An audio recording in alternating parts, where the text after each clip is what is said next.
కాబట్టి Christian ministry is not bed of roses, is not an easy task. కాబట్టి ఇప్పుడు మనం కష్టపడితే మనం పరలోకంలో సుఖపడతాం. ఇప్పుడు సుఖపడితే పరలోకంలో కష్టపడవలసి ఉంటుంది. ఆ ధనవంతుడు సుఖపడేను అని బైబిల్లో రాయబడి ఉంది.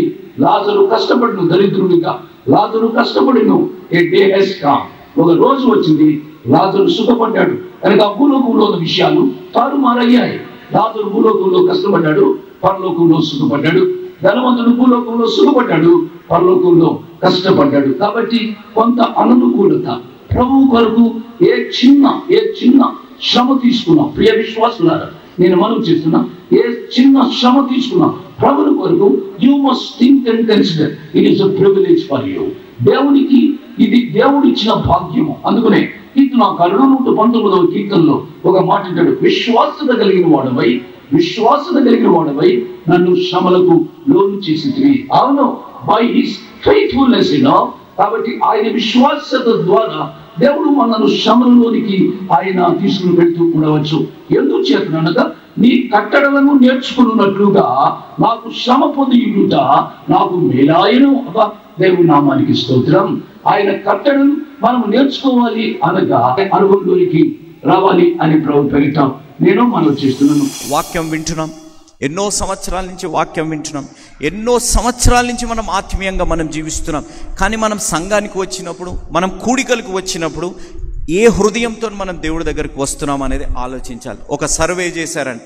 ఒక సర్వే చేస్తే 100% అనగా సుమారుగా 1,00,000 మందితోని సర్వే చేస్తే మీరు చర్చికి ఎందుకు వెళ్తారు అని అడిగితే, చర్చికి ఎందుకు వెళ్తారు, మీరు ఎందుకు ఈ విధంగా కూడికలకు వెళ్తారు అని చెప్పి అడిగితే 89% మంది అన్న మాట, మేము ఆశీర్వాదాల కోసం చర్చికి వెళ్తాం.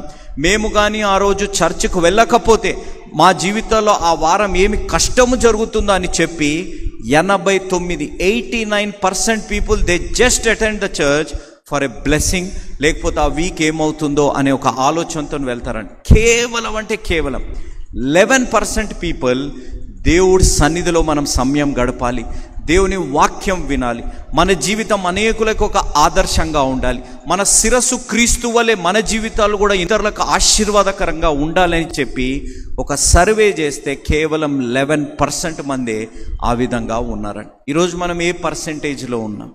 మనం ఈరోజు ఇక్కడికి ఎందుకు వచ్చాం? మన శిరస్సు క్రీస్తు అని అంటున్నాం. ఆ క్రీస్తు వలె మన జీవితాలు ఉన్నాయా అనేది ఒక్కసారి ఆలోచించాలి. ఈరోజు మన జీవితాలు it is an opportunity. When we come to the church, దేవుడి దగ్గరికి, దేవుడి సన్నిధికి వచ్చినప్పుడు, క్రీస్తు యందు మనం మోకరించినప్పుడు, మన కుటుంబం ప్రార్థనలో మనం మోకరించినప్పుడు, మన ఫ్యామిలీ లైఫ్లో మనం ఇండివిజువల్గా మనం మోకరించినప్పుడు, when we kneel down and pray to the God will not give some answers. దేవుడు కొన్ని ఆటలకే జవాబిచ్చే దేవుడు కాదు, దేవుడు సమస్తానికి జవాబిచ్చే దేవుడు. మన జీవితాలు ఏ కష్టాలున్నా, మన జీవితాలు ఏ శ్రమలున్నా, మనకు సమస్తానికి జవాబు ఇవ్వగలిగిన దేవుడు, మన జీవం కలిగిన దేవుడు అనేది మనం ఆలోచించాలి. కానీ మన జీవితంలో ఆ అవకాశాన్ని మనం సద్వినియోగం చేసుకొని మనం జీవిస్తున్నామా అనేది ఒకసారి ఆలోచించాలి.